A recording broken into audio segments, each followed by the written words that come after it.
Hola, bienvenidos a una nueva edición de Hola Salud Tucumán.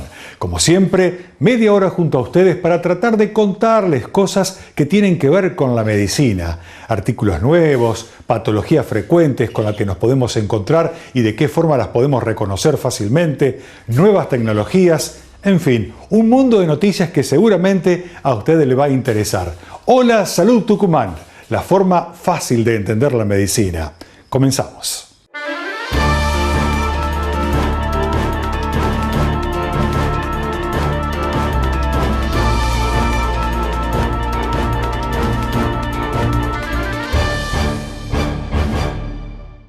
En este bloque vamos a hablar sobre urología en la voz del doctor Ricardo Rasguido, urólogo de la ciudad de Tucumán. En el día de hoy vamos a hablar sobre una patología muy frecuente, especialmente en las mujeres, pero que también se ve en los hombres. Pero tiene que ver con las mujeres porque ya vamos a ver cómo los hábitos de higiene se asocian a esta enfermedad. Estamos hablando de infecciones urinarias. Hay infecciones urinarias bajas, hay infecciones urinarias altas y esto es importante que usted lo sepa y que sepa diferenciar entre una y otra. Pero lo más importante que usted tiene que saber tiene que ver con los síntomas. ¿Cómo sabemos que estamos ante la presencia de una infección urinaria? El doctor Ricardo Rasguido, urólogo desde la ciudad de Tucumán. La llegada de microorganismos a la vía urinaria nos genera la famosa infección urinaria. Podemos dividirlas a las infecciones urinarias en infecciones urinarias altas, es decir, las infecciones que toman al riñón y a la vía excretora superior, y a las infecciones urinarias bajas que se toma a que son las infecciones producidas en la vejiga. La más frecuente es las infecciones urinarias bajas, o sea, y sobre todo en las mujeres, que es la cistitis. El mecanismo por el cual se produce la llegada de bacterias es, digamos, en la región del periné, es una zona donde siempre está llena de miles de esas bacterias que son propias del intestino de la mujer, que van a ascender por la uretra. Cuando la mujer va a orinar, arrastra esas bacterias y son eliminadas. Cuando por alguna razón hay mujeres que por ahí se contienen mucho y no van a orinar y le permite a esas bacterias multiplicarse, cuando por dentro de la mucosa de la vejiga hay una cierta capacidad de defensa, que ha perdido esa capacidad de defensa la mucosa de la vejiga, o cuando existen otros factores como el de tipo orgánico, como ser la presencia de un cálculo, la presencia de un pólipo o alguna acumulación de orina porque hay alguna obstrucción, favorece a que estas bacterias se multipliquen y produzcan las infecciones urinarias. Entonces, la infección urinaria baja rara vez cursan con fiebre, pero aparecen con una sintomatología que a través de la uretra. O sea, el paciente va a orinar y siente un ardor al orinar. Las mujeres que tienen cistitis refieren que orinan y orinan con mucha frecuencia, que tienen mucho dolor cuando terminan de orinar y es posible que después de orinar que orinen con unas gotas de sangre, hasta con coágulos de sangre. Es muy fácil de hacer el diagnóstico de una cistitis, lo cual se refiere siempre en base a su sintomatología, y el diagnóstico de laboratorio lo hacemos en base a un análisis de orina, donde el análisis de orina me va a indicar que es una orina que es turbia, el análisis de orina me va a decir que presenta sangre, y ahí donde hacemos lo que se llama un urocultivo para poder determinar qué tipo de bacteria es la que está produciendo la infección, y a su vez nos va a dar a través de su antibiograma cuáles son los antibióticos que están óptimos para ser tratados en estos casos. Por lo general, el tratamiento que hacemos es un tratamiento relativamente corto, 3 a 5 días, y luego de hacer un tratamiento vamos a hacer un nuevo urocultivo, se descansa 3 días y se hace un nuevo urocultivo para poder saber si esa infección ha sido resuelta. También debemos hacer una ecografía para descartar que el motivo de la infección no haya sido alguna alteración estructural. Con la ecografía vamos a ver si existen cálculos, si se ve algún pólipo, tumor de vejiga o si hay una acumulación de orina. Cuando se produce una infección urinaria alta, son infecciones que son más severas. ¿Por qué? Porque en este caso, al producir una infección urinaria alta, se presenta con un síntoma muy importante que es fiebre, y una fiebre alta de 38, 39 grados, donde el paciente presenta mucho escalofrío, y por lo general se debe a que hay un cálculo a nivel del riñón, hay alguna obstrucción, o bien ha sido una infección urinaria baja, o sea, una cistitis que no ha sido tratada, y luego esa infección a través del uréter asciende y se localiza en el riñón. En ese caso, también tenemos que hacer, en algunos casos necesita algún tipo de internación para hacerle algún tipo de antibiótico, no ya vía oral, sino posiblemente por vía parenteral, o sea, a través de la vena. También debemos hacer una internación para tratar de bajar la fiebre, y ahí donde necesitamos hacer estudios para ver si ese riñón está dilatado. Muchas veces hay un cálculo que ha tapado la salida del riñón y ese riñón está dilatado, la orina está estancada y eso facilita a que se produzca ese proceso infeccioso. O bien hay una alteración congénita donde no le permite está un riñón dilatado que no permite el paso de la orina, y esa acumulación de orina se ha infectado y produce ese proceso de infección urinaria alta, que si uno no resuelve ese proceso obstructivo, existe el riesgo de que se produce una uropionefrosis, una dilatación del riñón, que algunas veces, hasta si no es tratado correctamente, podemos llegar a perderlo al riñón, porque ese riñón se dilata tanto y más el proceso infeccioso lo altera ese riñón. Entonces, por eso es importante no solo el tratamiento para el agente infeccioso a través de antibióticos, sino estudiar al paciente a través de una ecografía, a través de una radiografía o una tomografía, para tratar de ver cuál es la causa que ha generado este proceso infeccioso y tratar de resolverlo, para evitar de que siga repitiendo estos procesos infecciosos.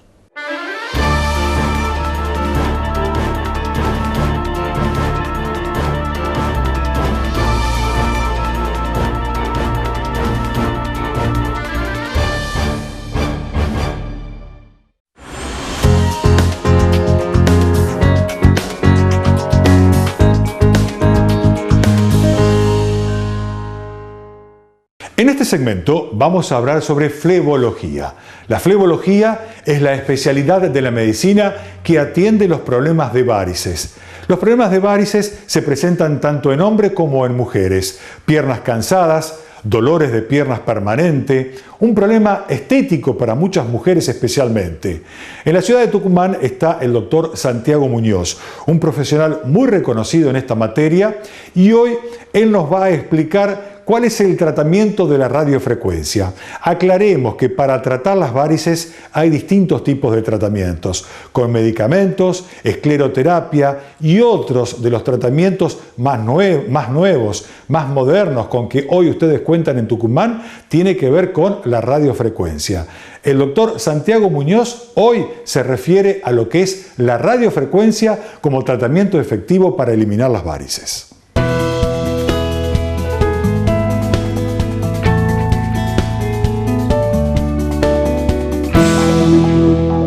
Hablaremos de cirugía. Para hablar de cirugía tenemos que tener en cuenta que ya tenemos un paciente diagnosticado que tiene que ir a quirófano. Todos los procedimientos quirúrgicos tienen que ser realizados en quirófano, tienen que ser monitorizados, tiene que haber un cardiólogo, tenemos que tener todas las medidas asépticas sobre este paciente que nosotros vamos a tener, minimizar al mínimo las posibles infecciones. Hay diferentes tipos de varices.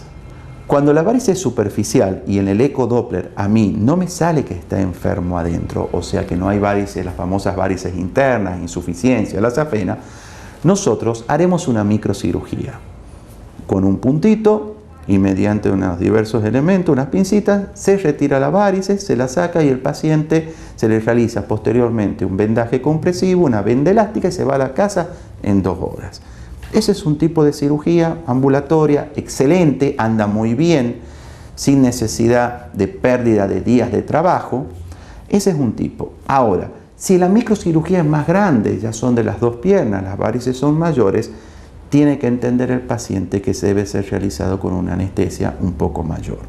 Hay de diferentes tipos, puede ser a nivel de la cintura o una neuroanestesia, o sea, o una anestesia que como que lo durmiera al paciente, no siente nada, le sumamos lo local y tiene una recuperación para volverse a su casa a las 4 horas de la cirugía tranquilamente. Ahora, ¿qué pasa cuando estas venas, no tan solo las de afuera, sino las de adentro, están lesionadas? Tiene una insuficiencia, tiene una alteración, es quirúrgico en forma completa. Para esto tenemos que entender en claro algo. Si yo tengo una pared con humedad porque el caño de adentro está roto, yo no puedo ir a pintarla a la pared para hacer una micro si no resuelvo el caño. Entonces, es fundamental operarla a la safena en el caso de que estuviese enferma, porque si no la cirugía me dura poco tiempo, el problema no va a estar resuelto. En menos de 6 meses el paciente me va a volver con las varices. Entonces hay que operarla. Esta es una cirugía un poco más amplia, más grande, donde nosotros haremos una fleboextracción, una cirugía que está hace 100 años. Y la cirugía que se mantiene hace 100 años significa que es excelente, ha ido variando. Podemos tener otras técnicas, pero prácticamente el concepto de hace 100 años es el mismo que se mantiene ahora. Un caño roto en la pared hay que solucionarlo para que no haya humedad. Y esto es fundamental saberlo. ¿Por qué? Porque a medida que ha ido pasando el tiempo, hoy en día uno está en condiciones de poder ofrecerle al paciente una cirugía mínimamente invasiva. Una recuperación de una safenectomía, que es de la cirugía, de una microcirugía, aproximadamente 4 o 5 días, no más, cuanto mucho, en el caso de que sea chica. Una safenectomía, donde uno hace la fleboextracción, hace puntos, todo, aproximadamente entre 15 y 21 días. Esos son los términos reales. No es que va a estar acostado el paciente, pero no va a poder hacer fuerza, de a poco irá volviendo a su actividad diaria. Hoy en día existen las cirugías endovasculares, cirugías diferentes, cirugías donde no se corta la vena, sino que se la seca por dentro, se la quema, con diferentes métodos, radiofrecuencia, láser, los dos con muy buena evolución. Yo aplico la radiofrecuencia. La radiofrecuencia entramos a través de una punción en la pierna sin hacer ningún tipo de puntos y realizamos la misma función que si hiciera la fleboextracción, con la diferencia que a las 48 horas, en el caso de que no le damos una micro muy grande, el paciente está volviendo a su actividad laboral sin ningún inconveniente. Esto es una cirugía nueva, una cirugía muy buena, que obviamente sería la ideal y la indicada para la gran mayoría de los pacientes.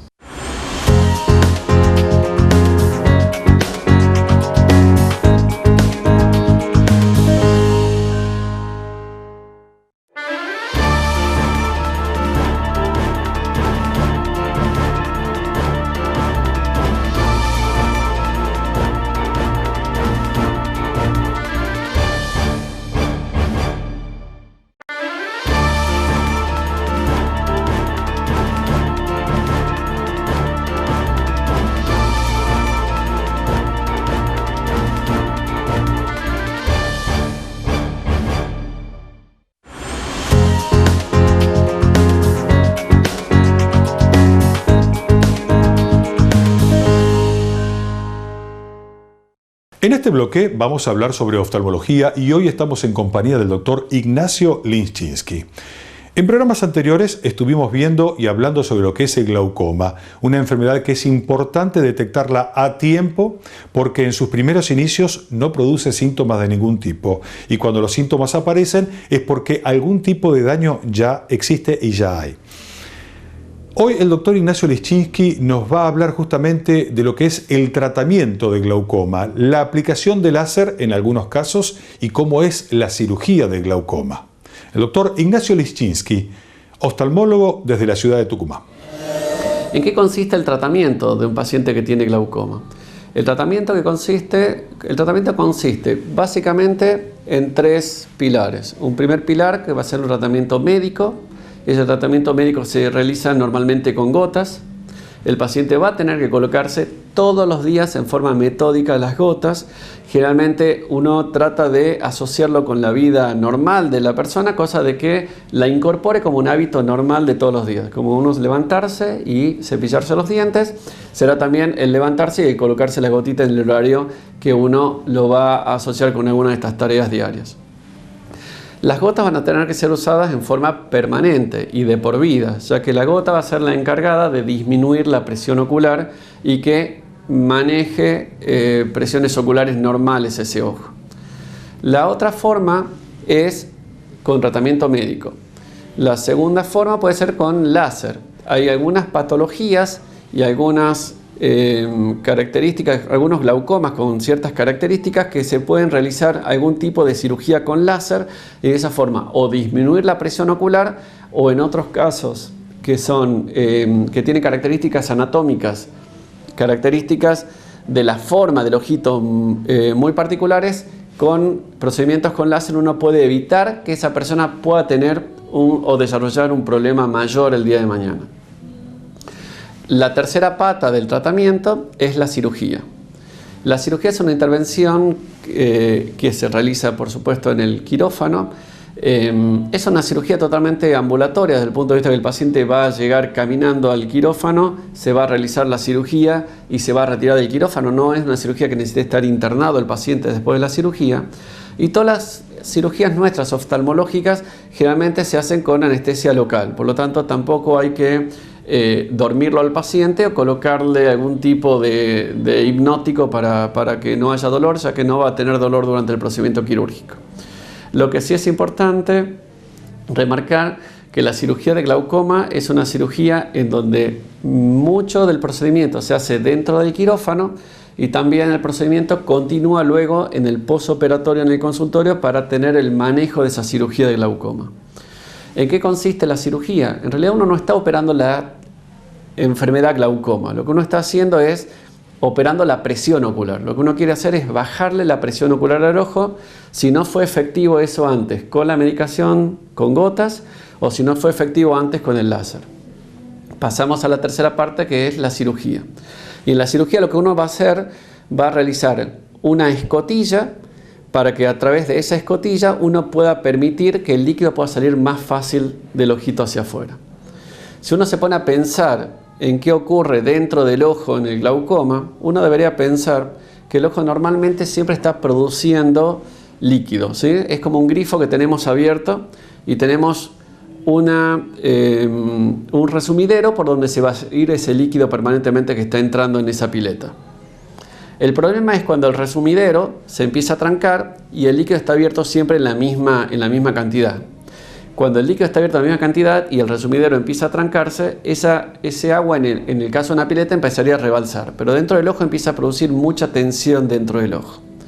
Entonces la forma de operar y de bajar la presión ocular es tratar de facilitar esa salida del líquido de adentro del ojo hacia afuera. Y la forma que lo hacemos es a través de una cirugía en donde hacemos esta escotilla para permitir que el líquido salga más fácil del ojo, de adentro del ojito salga hacia afuera. O en otros casos también está indicado el hacer una cirugía que es colocar un implante, donde este implante lo que va a hacer es justamente va a ayudar a que el líquido pueda salir desde la parte interna del ojo que no está pudiendo salir porque justamente está trancado o está ese resumidero por donde tiene que salir el líquido no está encontrando su salida. Por lo tanto tenemos que ayudarlo a salir de alguna forma. De estos implantes que uno puede colocar dentro del ojito, que hay diferentes tipos de implantes, van a ayudar también a que la cirugía sea exitosa y que podamos evacuar el líquido adentro del ojito hacia afuera. La enorme mayoría de los pacientes van a poder andar muy bien con tratamiento médico, pero hay un grupo de pacientes en donde uno le colocó la medicación, le fue agregando o fue cambiando gotas y no pudo controlarse la presión adecuadamente. O está usando una medicación y en el tiempo esa medicación le causa algún tipo de alergia o algún tipo de reacción adversa que no la tolera la gotita. O simplemente no puede manipular los frascos y no puede hacerse el tratamiento en forma personal. Por lo tanto, la cirugía tiene muchas indicaciones para los casos en donde el tratamiento médico no está pudiendo controlar la enfermedad.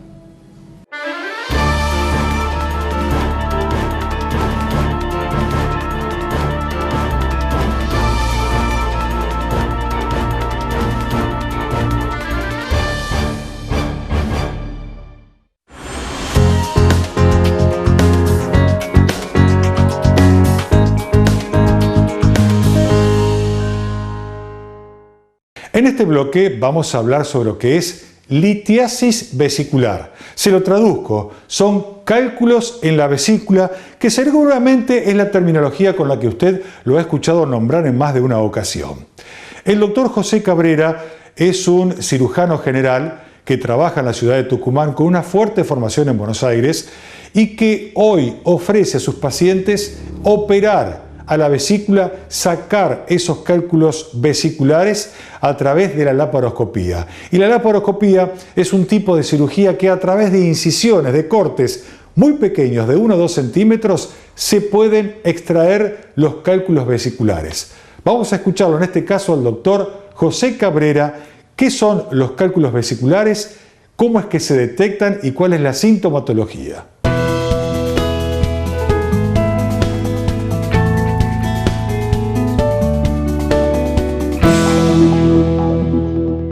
Bueno, la vesícula biliar es un órgano que está alojado debajo del hígado en una relación muy íntima con él, ya que a través de conductos, se denomina la vía biliar, es reservorio de una secreción y un producto de este funcionamiento hepático que es la bilis.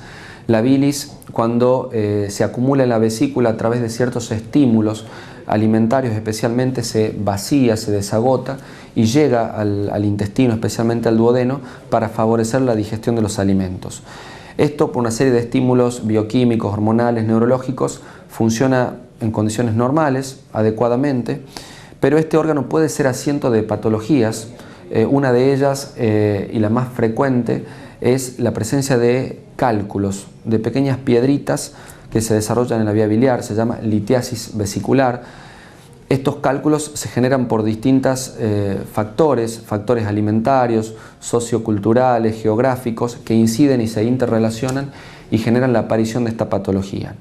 Esta patología tiene una resolución, una forma de tratarla que es quirúrgica, es decir, no hay medicamentos, no hay terapias alternativas que puedan disolver estos cálculos y puedan hacer desaparecer el problema.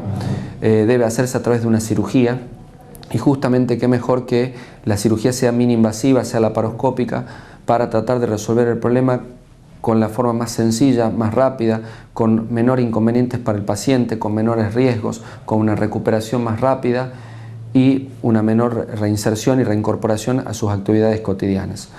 Muchas veces la mayor limitante en esto es que el paciente conoce que sufre la enfermedad porque tiene algún dolor que aparece, se desencadena muchas veces con la ingesta de alimentos grasos, alimentos que favorecen la aparición de los síntomas por este tipo de problema, y como desaparecen, posteriormente el paciente trata de postergar el tratamiento por el simple hecho de no someterse a un procedimiento quirúrgico.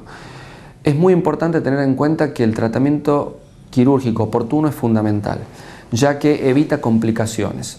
No es lo mismo operar a un paciente en condiciones controladas, que si es hipertenso, es diabético, tiene otros problemas cardiovasculares, uno puede controlarlo, puede mejorar su hipertensión, puede compensar su diabetes, ingresa a un quirófano en forma programada, eligiendo su equipo médico, eligiendo la institución, controlando su vida en general, operarse y después resolver su problema, que hacer que por una cuestión de temores o simplemente por dejar que la patología siga evolucionando, lo sorprenda y el paciente debe operarse en una situación de urgencia o de emergencia en la cual esta vesícula está inflamada, los tejidos están alterados, el procedimiento quirúrgico es mucho más complejo, aparecen muchas más posibilidades de complicaciones operatorias. A veces la vesícula no solamente puede inflamarse, sino que a veces en algunos pacientes estos cálculos son muy pequeños y algunos de ellos pueden pasar desde la vesícula a estos conductos que se llama vía biliar, los pueden obstruir y resolver esto es mucho más complejo. Se tornan situaciones de internaciones prolongadas, a veces se va generando una y otra complicación que llevan al paciente a que en vez de estar internado 8 horas, 12 horas, 24 horas, tenga que estar varios días, que tenga que ir a una terapia, que necesite antibióticos por periodos prolongados, que sufra una pancreatitis aguda, o sea, distintas situaciones que son consecuencia de un tratamiento inoportuno o tardío. Por lo tanto, es fundamental, una vez diagnosticada la patología, tratar de generar la situación para que esto se resuelva en el mejor momento posible.